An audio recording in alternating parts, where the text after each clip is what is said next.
For God didn't send his Son into the world to judge the world, but that the world should be saved through him. John 3:17.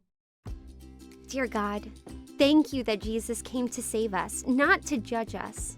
We know our sin separates us from you, but Jesus came to take away that separation so we can be forgiven and have new life with you. Please teach us more about who you are in today's story. Thank you for loving us so much. We love you too. In Jesus' name, amen. Thank you for praying with us today. The Kids Bible in a Year podcast is sponsored by Little Passports, delivering monthly activity kit subscriptions that help kids explore the world, cultivate curiosity, and discover new interests, with hands-on crafts and activities in cooking, science, crafts, and more, all with a unique cultural twist. Visit littlepassports.com/blessed to learn more and save 20% with code BLESSED.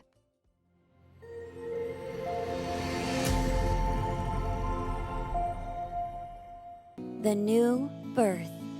In our last story, Jesus had turned water into wine at a wedding in Cana. In this story, Jesus will cleanse the temple of the money changers and have a conversation with Nicodemus at night about being born again, as inspired by the Gospels. Hi again, it's Julianne Thompson, guest hosting for Julia Jeffress Sadler with the Kids Bible in a Year podcast. I am so excited you're here today. Today, we're going to hear a story about what happened when Jesus got angry and then explain to an important Jewish leader what following God was really like. It's such a good story. So let's dive in.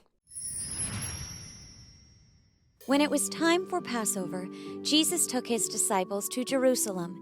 He went to the temple and was disgusted by what he saw. As he looked around, he saw tables and money changers everywhere.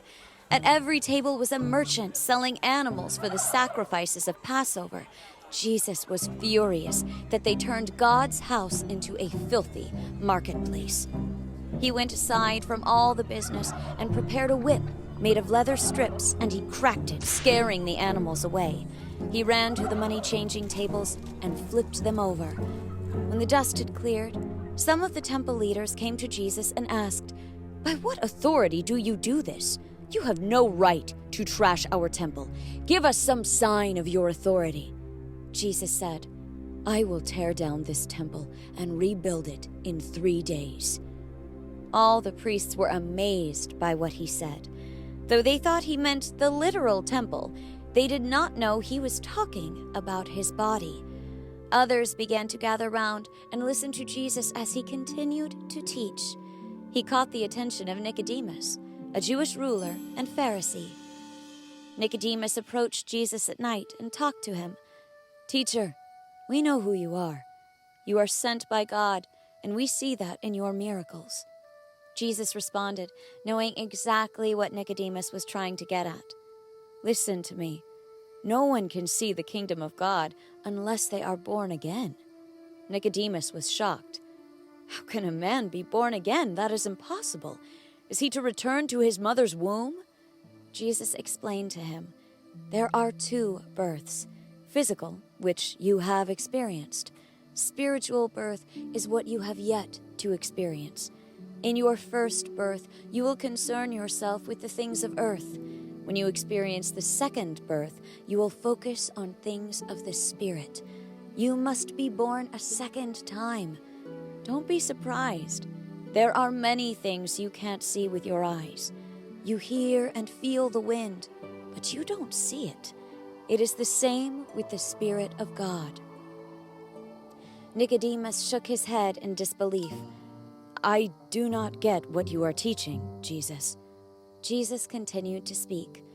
"You are a teacher of Israel, and yet you don't get it. This is one of the problems. Think back to Moses.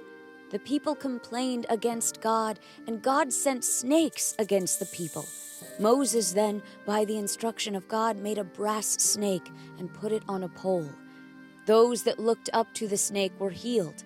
People that refused to look up were not saved. Similarly, the people that look to the Son of God, which is me, will be saved. God loved the world so much that he sent me to save the world and bring eternal life to it. Believe in the Son of God.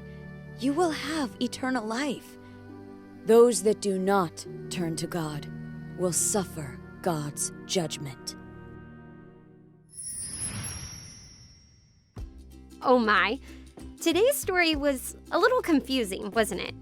But Jesus said some very important things. So we want to make sure we understand what he meant. Let's take another look. In the first part of the story, Jesus and his followers went to Jerusalem for the Passover. Do you remember another time Jesus went to Jerusalem for the Passover? Yes, when he was almost a teenager and his parents couldn't find him on the way home. During that visit, Jesus stayed behind at the temple, talking to the teachers there because that felt like home too. The temple had been built to help people worship God, so it was an extraordinary place for Jesus. But during this visit, lots of people at the temple weren't worshiping God, at least not with their hearts. They had turned their faith into a to-do list. They were just ticking off the boxes. You see, way back at Mount Sinai, God had given Moses instructions on how the people were to worship him. They were supposed to think about the sin and realize that it was bad, so bad that it separated them from God. And since God is life, being separated from him is death. So ever since the time of Moses, worship involved the death of animals. One reason was to help God's people realize how grave their sin was, so they would stop sinning. God didn't like death.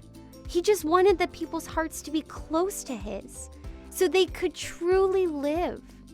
But when Jesus got back to the temple for Passover with his followers, people there weren't bringing their hearts closer to God's. In fact, they weren't thinking about their sin at all. They were just ticking off their Moses to-do list. Go to Jerusalem? Check. Pick a lamb when we get there? Check. Drop it off at the altar? Check. Stop at the market for bread, herbs, apples on the way back? Check and check. This made Jesus angry. Why didn't anyone care about worshiping God? Didn't they know their sin caused death?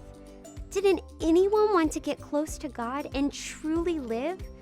He was so angry, he kicked everybody out so no one could tick anything off their to-do list at all. He wanted them to start thinking about why God gave Moses instructions for worship in the first place. And that's why Jesus tried to explain to Nicodemus in the second part of our story.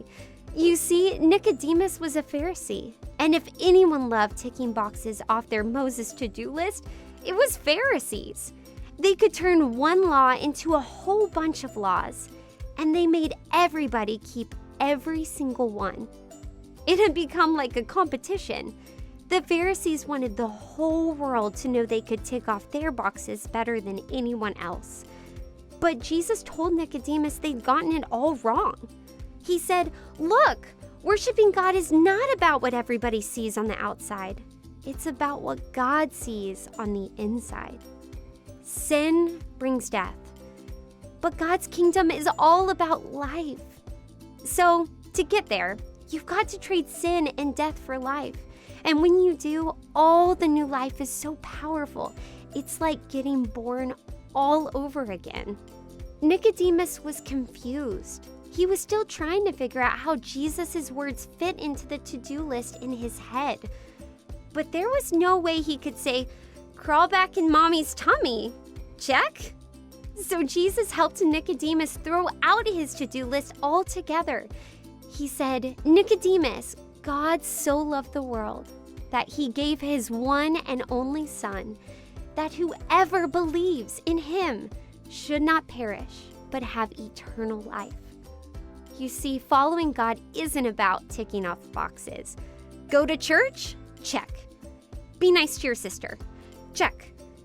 Don't kick the dog? Check. Those are good things. But knowing Jesus is about so much more. It's about putting your heart close to His so you can truly live. I am so happy you joined me today. Come back next time to hear how Jesus asked a woman for a drink of water and gave her the greatest gift in return.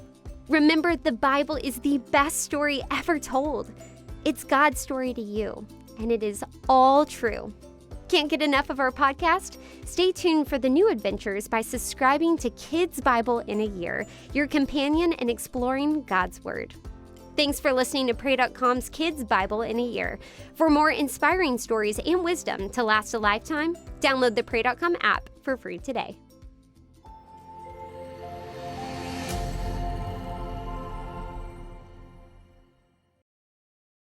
Thanks for listening to Kids Bible in a Year. I want to invite our adult listeners to check out my other show, Unapologetic, God's Truth on Today's Topics.